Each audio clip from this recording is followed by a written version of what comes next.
Welcome to the show with no name for January 11th, 2012. We missed Richard Nixon's. 13. Huh? 13. It's 2013 again? Yeah. Again, yeah. It's like last week. It's going to continue for 365 days. Oh, God.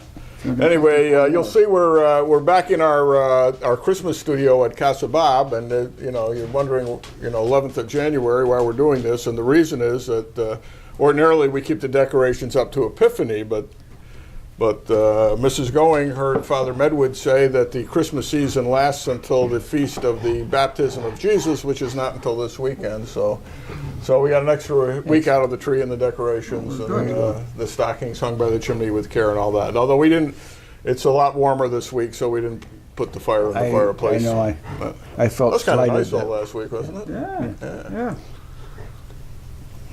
Just needed some chestnuts to roast out. Oh yeah, would have been nice. We had. I saw a list of potential candidates for assistant controller. Wait a minute, you want to get into serious stuff before we do the amusing anecdotes? Well, I thought since I had a microphone attached to me, I might talk. Oh, okay. I might get a few words in. What do you think? All right, go ahead. Go ahead, Jim. You choose the topics today. What are you talking about now? The assistant controller. They got about 30 people, 35 people on the list. And there's only 2 of them on the list that have the qualifications that they listed in the newspaper. They listed a CPA, part of the qualifications. CPA? Yeah. Holy mackerel. You don't need to be a CPA. No, I know, but that's what they listed. So there's matter of fact, it may not even be of any value to be a CPA. No. It's a municipal accounting, so unique. And they also said they wanted experience on that program they've got, KBS, whatever it is. But well, probably nobody has experience on that. Who? Unless you work for a company that used it. That's.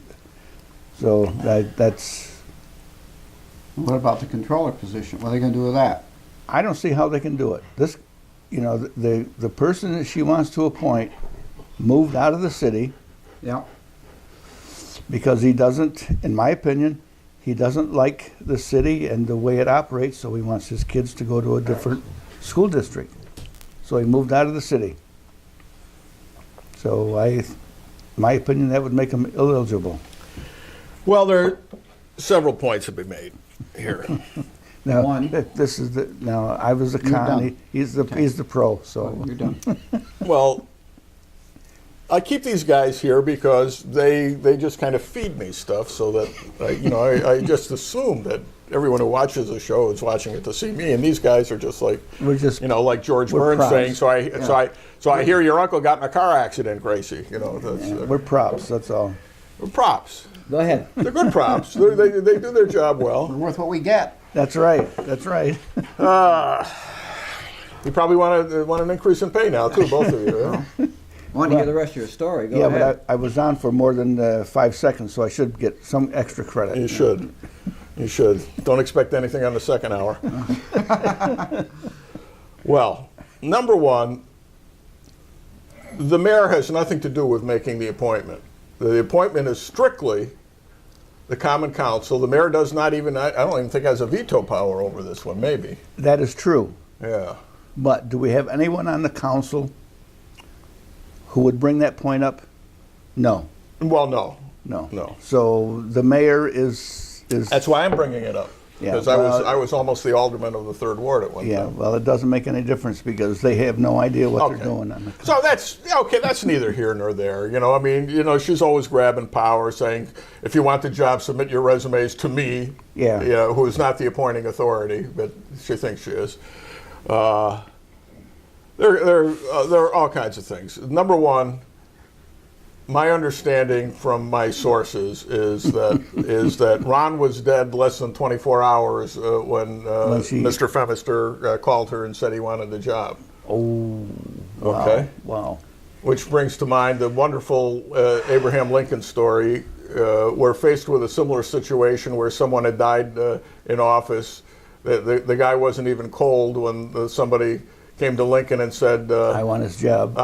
No, he says, I would like Mr. So-and-so's position, and Lincoln says, well, it's okay with me if it's okay with the Undertaker. That's a good one. That's a good Oh, gee. I believe it's a true story, and I believe it's a Lincoln story. I'm pretty sure. Pretty sure. I got to remember that one. Anyway. So yeah, of course, Mr. Femister ran in the primary against Wierzbicki last year. Lost narrowly. He was clearly the mayor's choice. Mayor's candidate, and the mayor did nothing to support Wierzbicki in the general election, because then she was supporting really Agresta, who was the Republican candidate, but was her aide. He had been her aide in City Hall. So, well, we went into last week all the great mourning that they did. Astonishingly, there was virtually no one from City Hall at Ron's funeral. I'm sure. Oh, yes, there were. Yes, there were. Well, at his funeral. I'm sorry. At his wake. At his wake, they may have, but at the funeral itself, there was not a single elected official, no department heads. Really? Yeah, I was shocked. Wow. Yeah, that's shocking. I only saw one person from the controller's office, but there's a couple of people there I don't know now who have come since we left. So I wouldn't recognize them if they were there. That was it. I mean, I didn't see anybody else. Wow. I don't know if I told you. It had to be because the wake was after our show. That was after the show, yeah. I went to the wake. I was probably 4:15, something like 4:30 that I got there.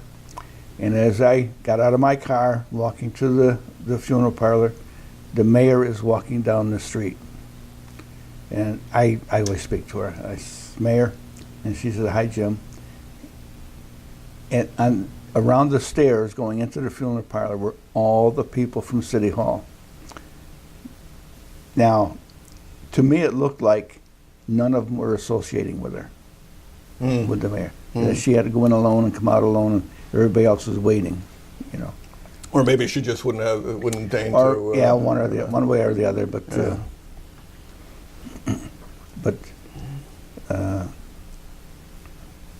She. Whose funeral was it that? Somebody's funeral where the deceased left orders that if so and so showed up at the wake to have him thrown out. And Yes, he was. yeah. Oh. Yeah. Yeah. I won't say who it was because Yeah. the parties are still around. Yeah. But. I half expected that to be the case here. Like Yeah. I didn't see her inside. I just saw her walking down the road, so maybe she was turned away. That could be. I wouldn't have doubted it. Anyway, so I guess we got sidetracked there.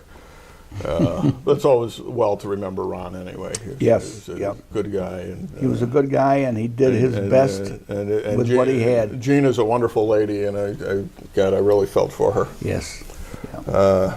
Anyway, the only Democratic committeeman I saw there, I sat with, and that was Jeff Stark, the city chairman. But nobody else was there. Unless, I don't know, Duke might be on the committee. He sat behind us, John DeChesi.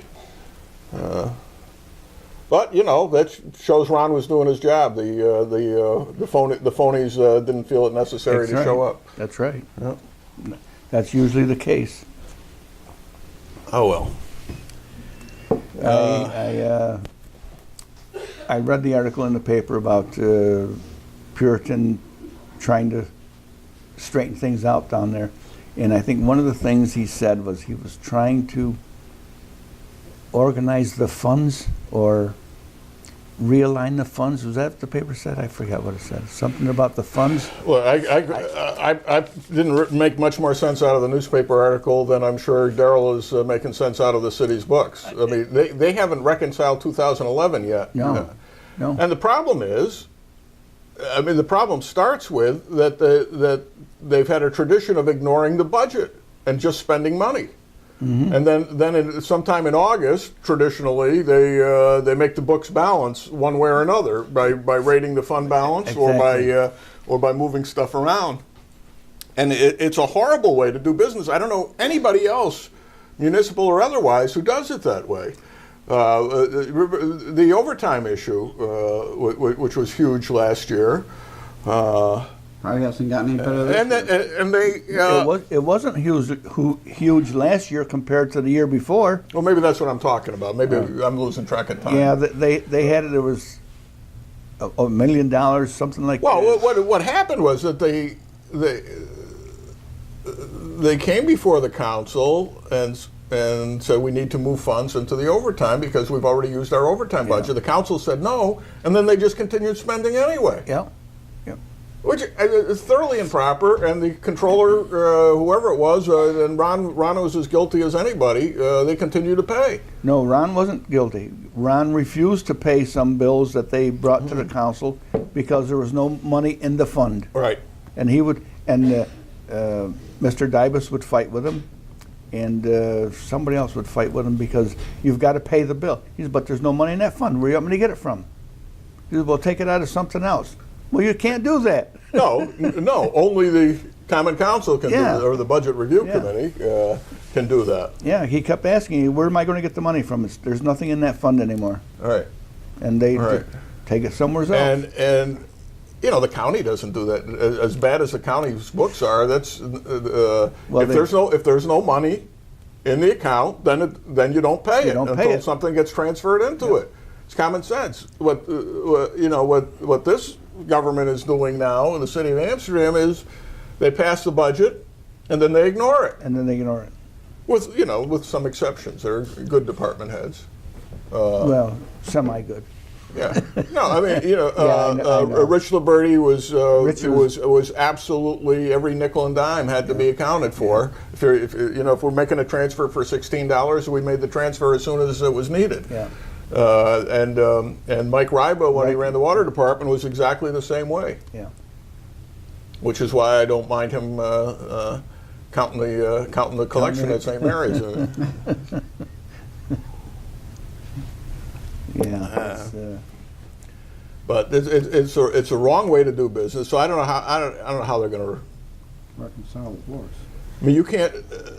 We've talked before that there are projects that they borrowed money for, that They never did the got project. bonds for. They've never done the projects, and that money is sitting there, and nobody knows what it's for or where it's from, and we just keep paying it back because we were able to borrow at a low interest rate. So what the heck? And okay, so now we got all. Are they dipping into that cash to pay the weekly Well, weekly where funds? Who that's where knows? their money is coming from. That's where the budget money is coming from, is all the borrowing they did. Yeah. It's not being used for the purpose it was borrowed for. Yeah. And that's one of the problems we've got. That's why when the state comes in, they're going to find if they have to set up funds for that borrowing for those projects, if they have to put that money aside, the city's got to be broke. Well, it's got to be close. Yeah.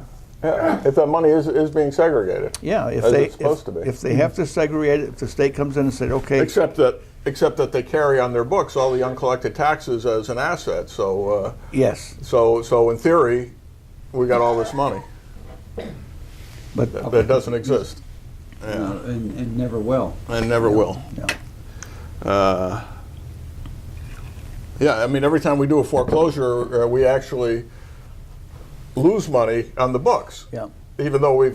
That's why they keep carrying everything on their Right. books, because that's why they're not I mean, foreclosing. people, most people operate on a cash basis and don't understand the accrual system at all. And really, when you look at it like this, That's why You might be insolvent, we don't know it. yeah. last year when I stood before the council and said that they were using FEMA money to balance their budget. All right.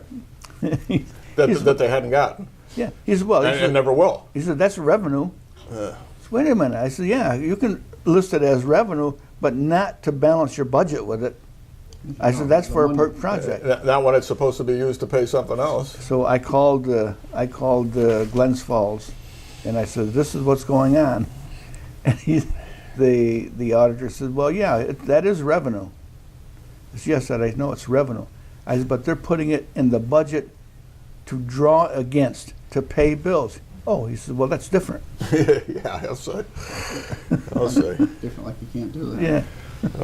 Anyway, so whoever comes in, it's a nightmare. Now back to Manfred. He, of course, the Niskayuna thing is problematic. Obviously, they bought a house in Niskayuna. The kids are going to school in Niskayuna.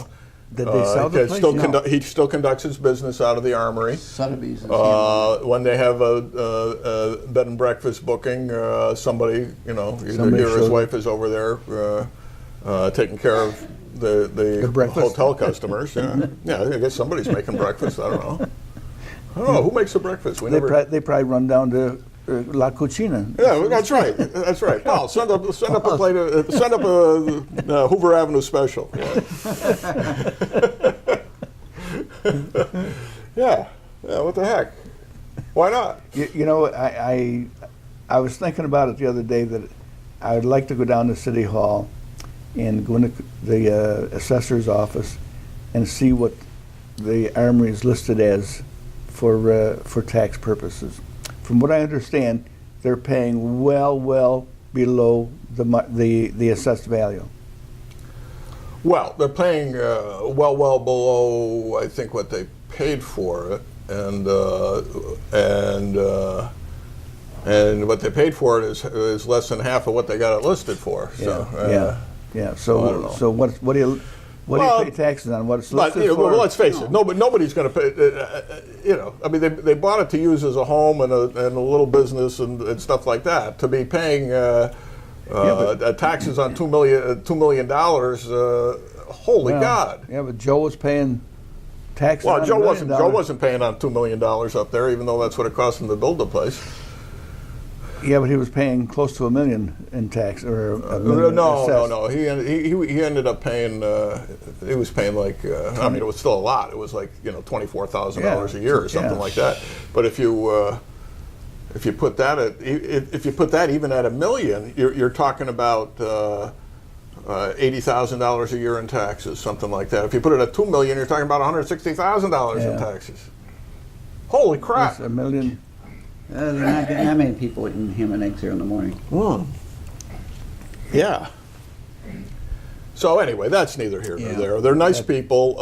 Manfred was on the show last year. He I thought, indicated a very solid knowledge of the subject matter, considering that he's never been in municipal finance. He studied it. He's a smart guy.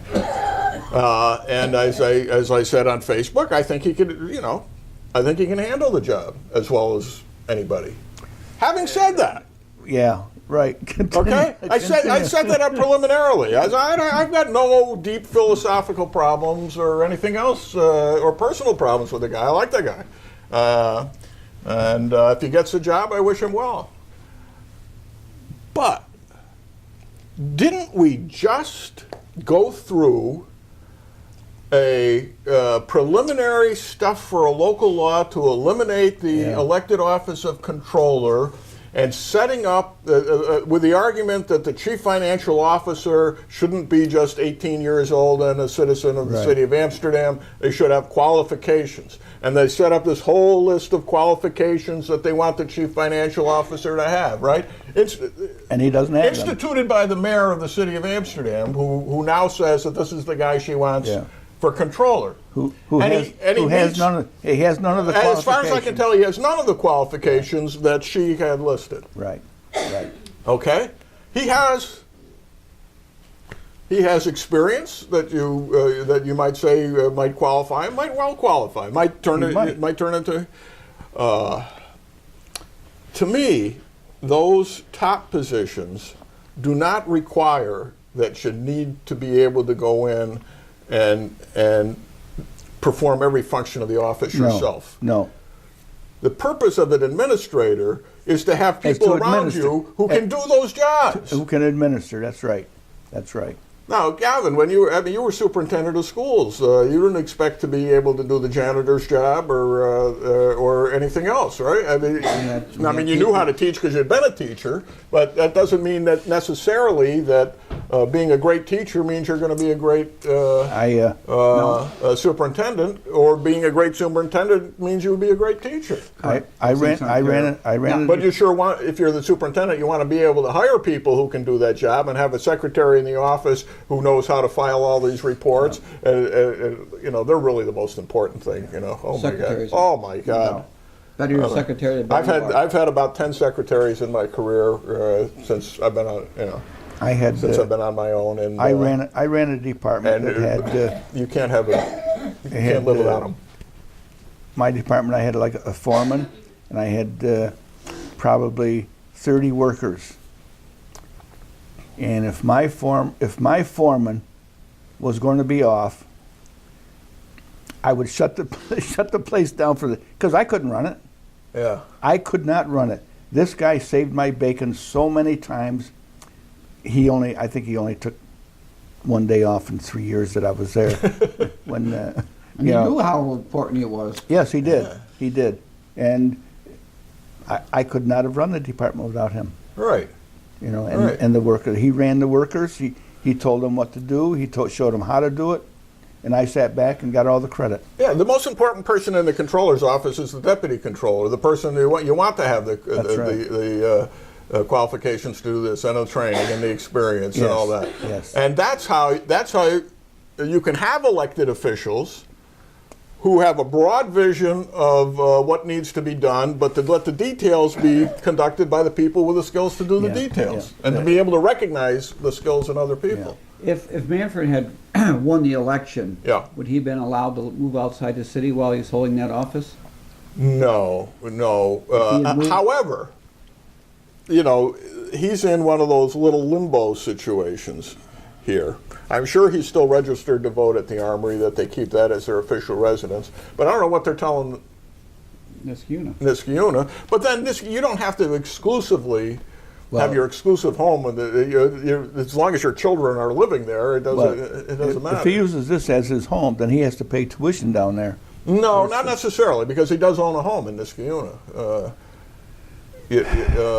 But he can only be registered to vote in one of those. Yeah, but you're right. He owns a home there. Yeah, and that's where the children are, so that's where they should be going to school. That sounds like the deal with the Schenectady police chief, the new one. Well, it gets, as I say, it certainly puts you into a gray area. Yeah. I'm not saying. I had a friend in either lived in Rotterdam or Schenectady, I forget which, but the property was right on the Schenectady-Rotterdam line. So the house, I believe, was in Schenectady, but this much of the yard was in Rotterdam. So they were able to get the kids into the Mahonison School District strictly on the basis that their homestead was partially in the town of Rotterdam. Yeah. They had their choice. Yeah. What do you think of that? I think pretty gray area. I think that's a case in Perth or Broad Albany. I'm not sure. I heard of someone up in that area that has the same thing. The line runs through his house. Oh yeah, I actually hadn't.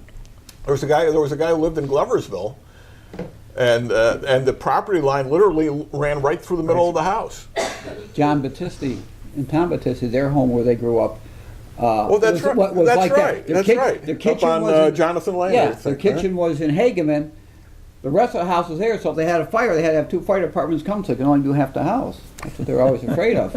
But yeah, went right through their house. The kitchen was in Hageman, and the rest of the house was in Amsterdam. Well, it's funny. It turned out this was completely a mistake. But one year when they were changing election districts around, my father-in-law was still alive, and they get their cards in the mail, and one of them's in one district and one of them's in the other. I said, what is this, run right down the middle of the bedroom or what? And how do they know who sleeps on which side? Who slept on what side?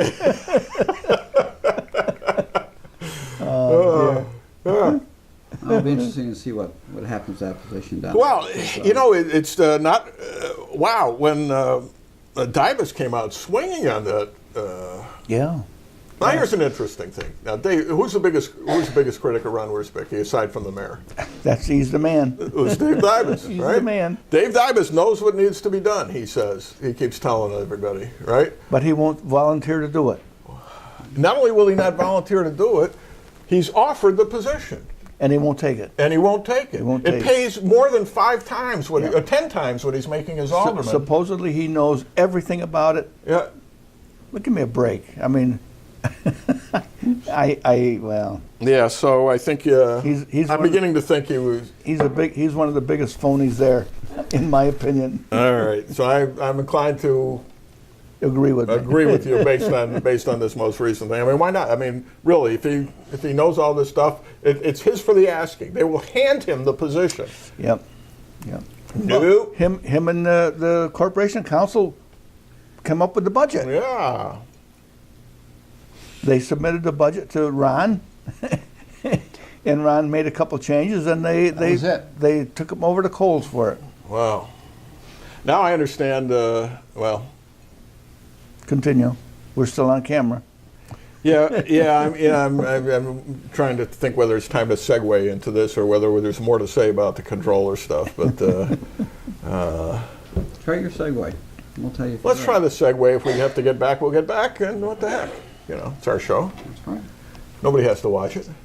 Yes, they do. The segue is that my sources tell me, and my sources are usually pretty excellent, is that the mayor will be leaving in April to take that position with the Canal Corp that she vehemently denies and knows nothing about. That's why she wants to put it off for 4 months. Right. That's right. That's right. Let's keep the auditors out until after I get the job. After I gone, she's like, well, Before we segue into that, then let's talk about that. I don't remember whether we mentioned last week or it had been made public yet or not, but I talked to Ron the week before he died, and he told me how he had begged the state to come in and do an audit, and they said to him, "Sorry, no. we don't do that anymore." No, he's dead 2 days, and they announced they're going to do an audit. Well, you know what happens. Believe it or not. But then, I don't know whether you brought it up last week or how I know this. But then the mayor decides, tells them, "Stay away, don't come yet." Yeah, don't which come. is what we were just talking about. Give us 4 weeks. All right. Believe it or not, the state has people checking newspapers and radio shows across the state. Mm-hmm. They know what's going on in Amsterdam. Yeah. They've known it for a long, long time, and they finally decided, with all this baloney, that they got to come in. That's exactly what happened. Sure. When I was on the council, I had contacted the state several times. You got to come in. You got to look at this. You got to do this. You got to do that. They didn't come in physically to look at things. They made a lot of phone calls. Because I know people that got the phone calls. They say, "Well, did you know about this? Do you know about that?" And 9 out of 10 of them would not comment. So the state did not pursue it any farther because. Yeah. Well. So. Everything's political. Yeah. Too. They work in a political office. So. And the one guy that I talked to, he says, "Well, what's your official capacity?" And I told him what it was, and he said that's not high enough for us to make that request for us to come in. So, in other words, it had to be a department head or the mayor or something. Or maybe the entire Common Council by resolution or something. Yeah. But they did do preliminary investigating. Let's go back to where you started. Speaking of segueing, we'll segue back to the beginning of the show. You got all these candidates for deputy controller for the position that was posted. Yeah. Here's the problem. There's nobody can make the appointment. That position is an appointment of the controller. Strictly. It's not appointment of the mayor, not appointment of the Common Council, only the controller. So until they actually hire a controller, they can't have a deputy controller. They can't fill the position of deputy controller. Legally, there's nobody legally who can make the appointment right now. Maybe the acting controller can, but even then I kind of doubt it. But I mean, we really actually have a deputy yeah, controller. but the way things operate in New York State is you could do almost anything you want in the city, and whether it's legal or illegal, the state says it's okay unless somebody challenges you. Well, you know, that's essentially that's true about anything. I'm just talking about what's legal. Well, yeah. Yeah. Yeah. All right. Okay. So now, having segued into the mayor leaving for greener pastures in April, this is going to set up one fascinating election year, because all of a sudden you're going to have an election for mayor With an appointed, when it hadn't not been anticipated, right? and they're going to have to appoint somebody in the interim. Well, yeah. You're going to have an election for controller where none had been anticipated. Yeah. You have your normal election of all the common council, right? Yeah. All right. On top of that, you have an election for the first county executive of Montgomery County coming up, which is a major position. Wow. You've got elections for 9 members of the new county legislature in districts that heretofore have not existed. Right, and there'll be overlap. As a matter of fact, they don't exist now. they haven't voted on them yet, but that's coming up shortly. So there is one heck of a lot of machinations going on. So now now the town supervisors have to decide: do I want to run for re-election as town supervisor? Because they're all up this year too. Or do I want to run for the new county legislature? And if I do that, how does my district compare to the town I've been running in? Am I going to be up against somebody who's already sitting on the board of supervisors? You know, the way the potential lines are drawn, there's a couple of guys up county who will be clashing with each other. DeMeza's house happens to be in a district that mostly includes the town of Florida, I think. Yeah, because Fort Hunter and Tribes Hill were put together. Yeah. So the only one that's not going to affect is Mike. Yeah, the guy who's not running. You can just sit and watch. Yeah, I think Stark and Wheeler are put together. Barone and Grieco. I mean, that's if the boundary lines that the commission put together stay the same. So. Wow. Can you imagine everybody in the city and the county's got to be reelected or new? Well, it's going to be fascinating because Wow. we've never had a situation like that. You know, you're talking about the ability to change the entire government of the city of Amsterdam overnight, basically. You know what I envision? The same old, same old. No, I envision the state stepping in and say, okay, We're taking over. We're taking over until these things really until things are settled. And then we're screwed. Yeah. Because they'll just raise the taxes. Oh, the taxes will go up. You don't have any say in it. Right. They say, we got to raise the taxes unless you want to cut the departments out. They'll say. And we'll decide whether we do that or not. Yeah. So I think we're in trouble. Yeah. We'll be that rock band, then, won't we? Yeah. Dire Straits. Dire Straits. Wow. Can you imagine? It gives me chills just to think that if the state has to come in here, they will be worse off than we are. Oh yeah, they'll shake things up real bad because they won't change any positions, except in the controller's office they will say you can do this, you can do that, and because of that we've got to raise the taxes 10% or whatever to cover everything that you spent that you didn't have. Yeah. I don't see the state coming in and taking over. I don't think They did in Troy. They did it in Troy. I know those are different times when they did Troy. It wasn't that long ago. It was. So things are a lot tougher now than they were then, though. And Well, that's why. I see they're going to take I don't think they want to take a bite out of this. I don't Well, think they're Depends on what they find in their audit. Yes. Wow. Yeah. Anyway, good luck, Manfred. Have a nice careful day. what you wish for. Be careful what you wish for. And of course, now, they're narrowed down to the charter provision, which says it has to be someone of the same affiliation. Yeah. Of course, Ron got elected as a Democrat and a conservative, so maybe they could Get a conservative. Get a conservative. I'm conservative. Huh? I'm conservative. I'm a conservative. So I could be in there. You're going head to head with you and I. We'll have a primary. We'll do it right here on the show. Shall we submit our names to the mayor, to the mayor's office? I want no part of it. Not the way it's going. Careful what you wish for, right? After April, maybe. After April. After April. Well, Dibus raised an interesting question. Well, what happens if we don't appoint a controller within 30 days? Is the world going to come to an end? And and he's right about that. Of course not. Of course So you not. go another 30 days. Yeah. If She'll there's a do it- vacancy, there's a vacancy. She'll It's do a- just like she did with the corporation council. Every 30 That's days right. she appoints them. Yeah. We've never had a corporation council approved. We just ignore it. Just Yeah, ignore it. Just ignore it. Wow.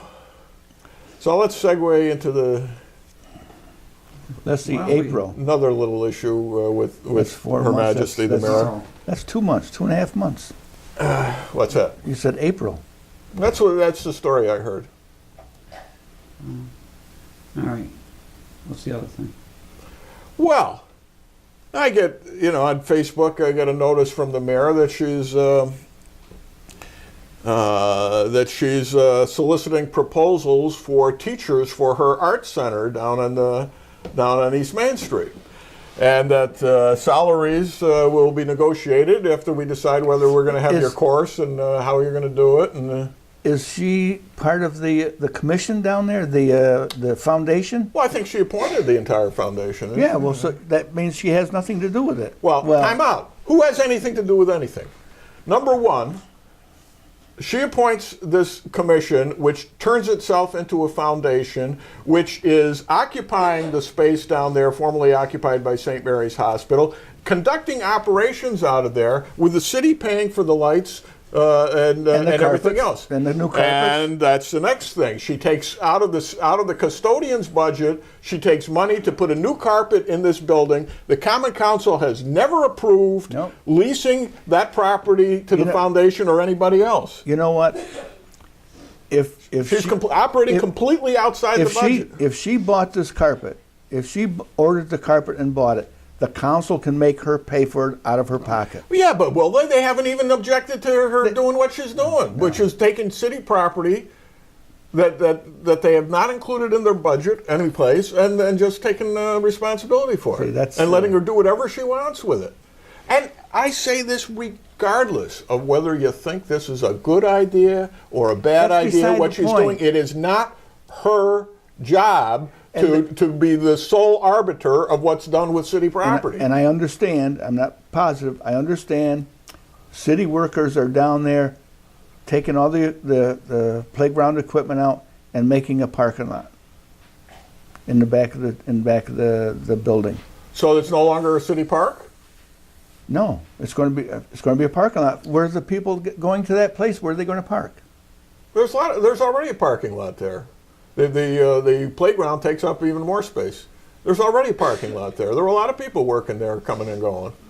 Yeah. Okay, then I'm mistaken. I thought. I know, because it's a crummy park. The parking lot is basically, Of course, they don't want the kids playing there now because they got employees' cars in the area that they don't want them to get damaged. yeah. Well, good luck on that in that neighborhood. I know it. I know. That's where John Armstrong used to work in the summertime. That was his park. Yep. I used to sell them snow cones. Yep. No, I gave them free snow cones. Oh, more? Got a refill here, so. Yeah. I and everything that she does, It's part of the With- fiefdom, yeah, Well, that's it. the manor. you know, It's the dollhouse Lady of the manor. the Riverlink Park.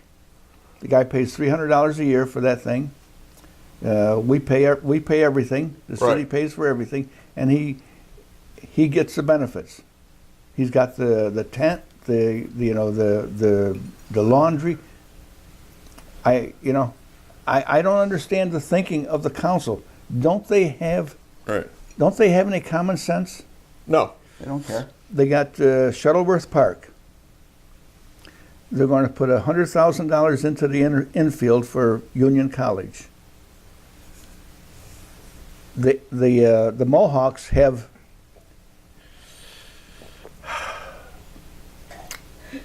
I shouldn't say exclusive.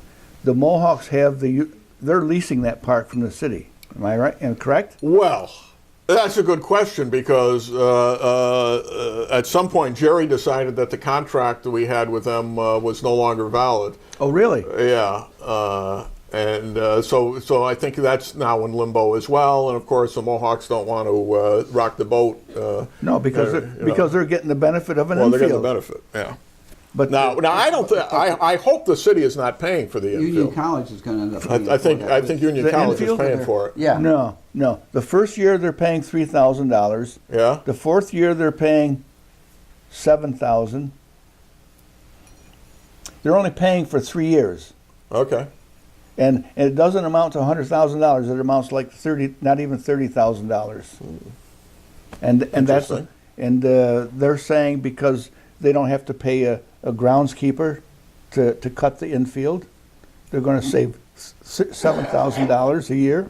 Then they don't have. Don't they have to pay the groundskeeper to cut the outfield? Yeah, well, a different guy. They got a different guy. Oh. Then they don't have to pay for the chalk to mark the baselines and all the other markings, and that's going to be another couple grand.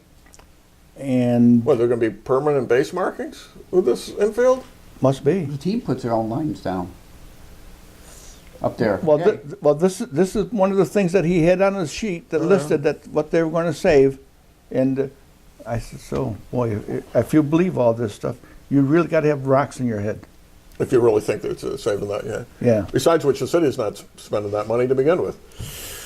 Well, nevertheless, yeah, but nobody, as you say, nobody looks at this stuff. They No. just go, okay, yes. Yeah. Yes. By the way, Tom DeMezza vehemently denies what you said on the show last week, that he was going to run for county executive. Vehemently denies that. He says he's only running for town supervisor. Okay, I don't care one way or another which one he does. Well, I do care. I just hope he's not there anymore. He also says that Justin Knudsen is unethical and he shouldn't be on the ethics board. Because Justin They called had him a a fight. liar Yeah, when he lied. Yeah, they had a fight. Yeah. Well, now, I don't know, have you watched any of these Board of Supervisors meetings? They're now televised, and I guess you can probably catch the reruns on Well, they only rerun them. They the don't. county channel. Huh? They don't. They're not doing them live? I don't think they do them live. I think it's a tape. Oh, well, then we should, I'm told the DeMezza going berserk over Knudsen is on the video, so it should be fascinating. Yeah, I heard that same thing. Yeah, should be fascinating. By the way, I saw, believe it or what's his name?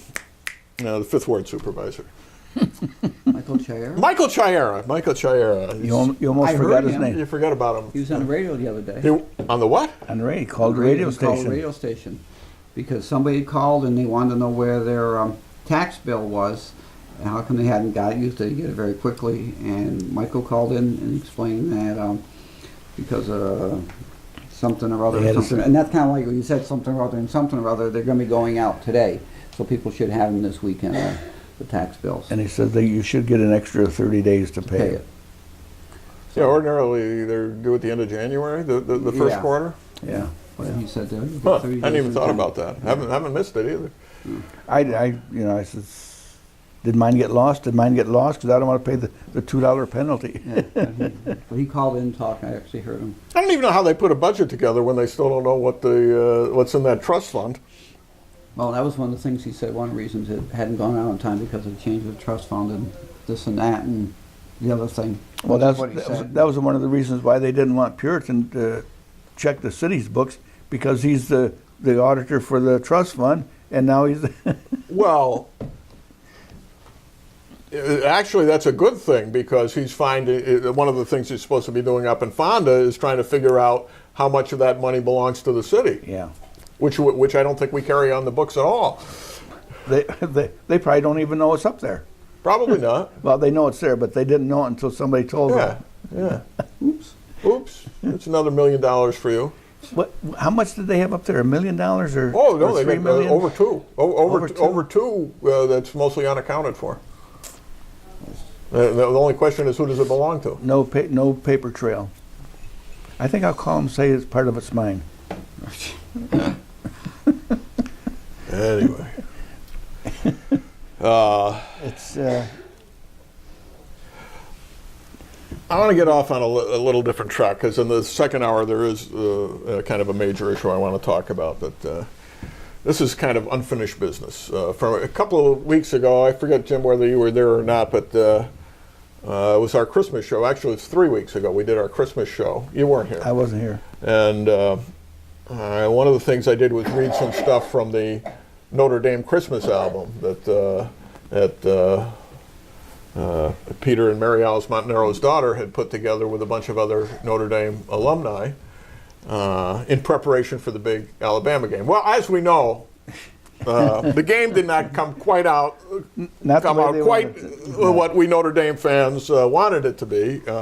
Very much so. As a matter of fact, it was Terrible. It was like being a Red Sox fan all over again. It was just time off in purgatory watching that game. 41. I think there's a plenary indulgence attached to for suffering through that game under the usual conditions.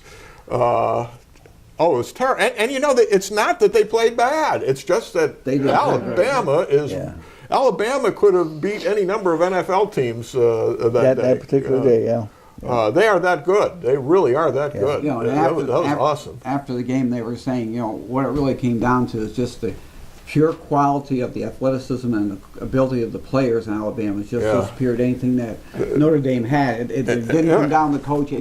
They were just darn better players, and there was nothing that they play them 100 times, they're going to beat them 100 times. And that SEC conference is just fantastic. Fantastic. They literally could, you know, compete in the NFL. They really could. Yeah. A lot of them guys will. And yeah, I mean, every year it's like, you know, 4, 5, 6, 7. I only watched. I think just over half the game. Well, that's about it. Get much better. Cy and I were watching the game, and then we had made a little oversight in the house. The boiler went out at halftime. Really? Yeah. Oh, geez. Which, of course, is still fairly early in the evening, and then all of a sudden I'm noticing it's starting to get chilly in here, and I look over, it's at 62 instead of 68 or 69, whatever we had it set at. They go downstairs, MT. That's what it says, MT. The 2 letters MT on the thing. And it's really, and they were coming the next day anyway, because Mary had talked to them earlier in the day. So why don't you come? Well, we'd have to make a special trip to Amsterdam if you want us. Oh no, don't worry about it. Yeah. Don't worry about it. We don't need any. Mine Don't worry about it. Mine went out too. That freezing day, mine went out too. I couldn't get above 66. Oh, so needless to say, we suffered through the night, but it never got lower than 54, which was good. I put the oven on. Anyway, back to Notre Dame. You may recall, Gavin, that I engaged in a little bit of mockery of my friend Peter Montanero. Yes. I did, and that was, I mean, you could tell. Acceptable. I mean, you could tell it was all in good nature and fun, right? Good, I mean, good humor. That I would only do that with someone like you or Jim or somebody I was very close to, that I would feel comfortable mocking them, like, or Michael Chiara. Actually, I'd mock Michael anyway, whether he was my friend or not. But it was not as well received in the greater Montanero family. Really? They took umbrage? His Mrs. Montanero, who was, of course, a classmate of mine as well, took deep umbrage at the deep umbrage, and I noticed Maria, the daughter, who used to be kind of chatty with me, stopping. Isn't being chatty? No, but maybe it's just the rush of the holiday season and the aftermath of the game. But I have not heard a friendly word from her since all this. Well, you know that 3 people are watching your show. Well, I know. Yes, I know. Yes, I know. When you hear the complaints that somebody's watching. Somebody's watching. Yeah. Of course, I did advertise the Notre Dame Glee Club, but so I mean, I had only read a couple of lines of one of the 2 or 3 things he wrote for this Notre Dame Christmas album, and.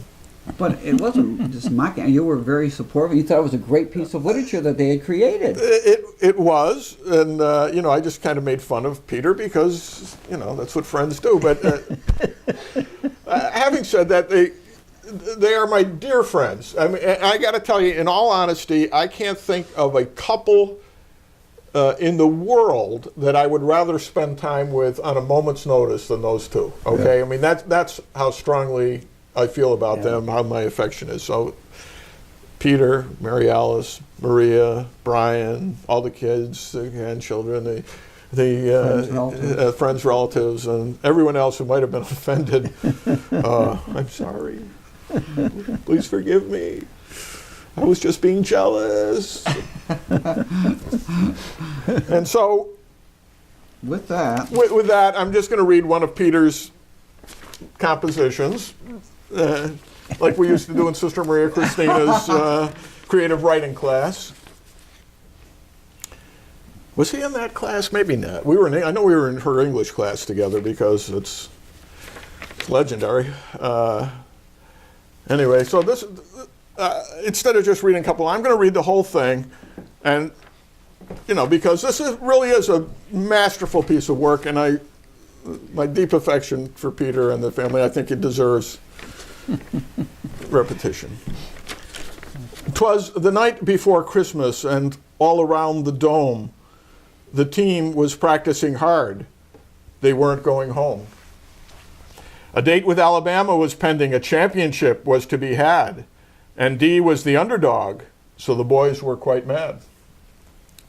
Bob Diaco with his whistle, Brian Kelly with his chat, were keeping the team moving. Nobody sat. Then one day there appeared a thundering jet. The team boarded, and to Miami they went.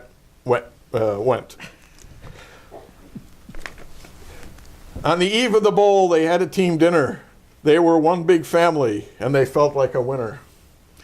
And as they headed to the stadium, I clearly heard the coaches say, on Tuit and Mata and Teo and Nix, on Gulson and Riddick, on Eifert and Fox, to the top of the rankings, all the way to number one. Now dash to the field. Let the championship be won. And I'm pretty sure I heard the defense as they moved toward the field make a promise to each other, nary a point to yield. Merry offense to the Irish, and to Alabama, good night. It's pretty good writing. It's great. I'll tell you, if Shakespeare were around, he'd quit. He'd retire. He'd say, "That's it. I'm done. That's it. I'm done." Ogden Nash would say that don't bother me anymore. I'm all the great. they'll all be playing second fiddle. All the all the anonymous writers of the many centuries. Peter, I tell you, this nearly made me cry. Especially, it was so prophetic because obviously he wrote this way before Christmas, Yeah. let alone before the game. So he's nary a point. You got to send that to Notre Dame. Send it to the. To my friends in the admission office who wouldn't let Anna in. Right. Yeah, I've told you that story, right? No. How Anna and I went out to Notre Dame, courtesy of the Montaneros, and Maria was a senior at the time, and their daughter Gina was a freshman, and their son Peter was still in high school, and he later went to Notre Dame as well. So they invited us out for a weekend when Notre Dame was playing LSU, which are one of the top ranked teams, and from the SEC. And Peter gave me his tickets to the football game. So Anna stays with Maria, and I get a Motel 6 down the road for next to nothing. Tom Bodette woke me up in the morning. Yeah, seriously. I asked for a wake-up call, and this is Tom Bodette. The road is rising up to meet you. I just have a great And day. I got the light on for you. And I got the light on. It's time to turn your light on. It was great. There's nothing like Notre Dame campus on football weekend. It's absolutely, there is like, the stadium seats are 80 or 100,000, and there's another 100,000 people waiting outside, just there for the ambiance. Yeah. So I had tickets for the game, and I sat with their future son-in-law's father near one end zone at that end of the stadium. And Notre Dame's playing it close, but they're all through the game, they're like one touchdown behind. And now we're into the fourth quarter, and they're down by a touchdown, and LSU is just marching down the field, okay? And now they're like 30 yards out, and every play they're picking up another 10 yards. and I said, I got Brian's father on my right, and I got an LSU fan on my left. Behind me, kind of kitty corner behind me, is of all things a Southern Baptist Notre Dame fan. Okay? Anyway, at that point, I stood up and said, gentlemen, I've had quite enough of this. And I reach into my pocket and I pull out my father's rosary from World War II. And I held the rosary up.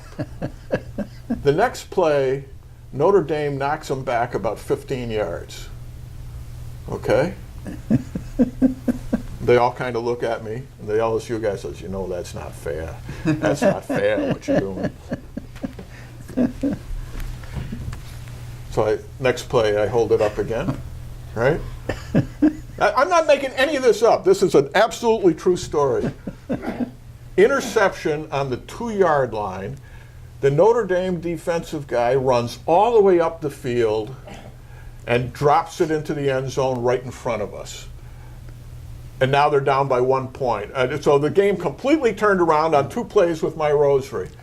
The other guy's still saying, that's not fair. I'm telling you, that's not fair. The Notre Dame Southern Baptist fan behind me his head is about to explode. He says, I just want you to know, he says, it wasn't your graven image that caused that touchdown. It was my faith. I cast my faith upon the field. It was faith alone that caused that touchdown. I said, say whatever you want. I said, but Monsignor O'Malley is going to be hearing confessions 15 minutes after game time, so you better get over to the cathedral. Brian's father is hugging me. We're jumping up and down with a touchdown and all this. I put the rosary back in my pocket. They miss the extra point. I kid you not. So for the rest of the game, I had to stand there with the rosary out, and they eked it out, and they did come back, and they win, and they had to give up a safety, and the quarterback was out for the season. He couldn't play in the bowl game as a result of that, but nevertheless, they won the game. They won the game. and everyone's mystified, standing around me. So Anna had such a good time. She spent the game with the Notre Dame kids down in the opposite corner, or the same side, but the other corner where all the students stand for the whole game. And she just had the greatest time of her life. And the application was done before we got home, because she worked on it in the car all the way back. It turned out to be the only school that did not accept her, but really, she was marginal. Notre Dame's credentials are very high, and she was on the cusp. I mean, she met their minimum standards. Yeah. But anyway, after she submits her application, I email the admissions office. And I said, applications tell you some things, and they don't tell you others. And I want to tell you about my daughter. And I told them, all the reasons why they should accept Anna into Notre Dame, the things that don't show up on an application. And then I said, and besides, after I helped Notre Dame beat LSU, I think maybe you owe me. That's how I ended it. And I just left it at that. I get a letter back from the director of admissions thanking me for my input, and they'll take it all into consideration. The usual kind of formal stuff, but in a very friendly way. And then it says, by the way, some of us in the admissions office were sort of wondering what you meant by how you helped Notre Dame beat LSU. So I write back and tell the story. And needless to say, they loved it. Yeah. The weekend, just before they're sending out their acceptances and rejections, I get another email from the director of admissions, a personal again thanking me for all I did to help Notre Dame beat LSU, and that what our standards are. No matter what happens with the application, we hope we want you to continue to be a Notre Dame fan. But then they rejected her. And you'll notice that until this week, they had not been in a national championship situation since. Yep. And their loss. And that rosary went through some interesting experiences in Fenway Park subsequent I'm sure. to that. some that were so remarkable that It's like that you know, TV ad. that I finally put it away. I said this is. It's not fair. It's not a sport anymore. Yeah. It's not fair. It's not fair. It's only weird if it doesn't work. Wow. Anyway, so that's my story. All right, I think that's about enough for this hour. And stay tuned, because in the next hour we're going to discuss some things about the pedestrian bridge and some other important stuff, which we'll make up while we take our break. And so that's it for the first hour of this week's edition of The Show with No Name.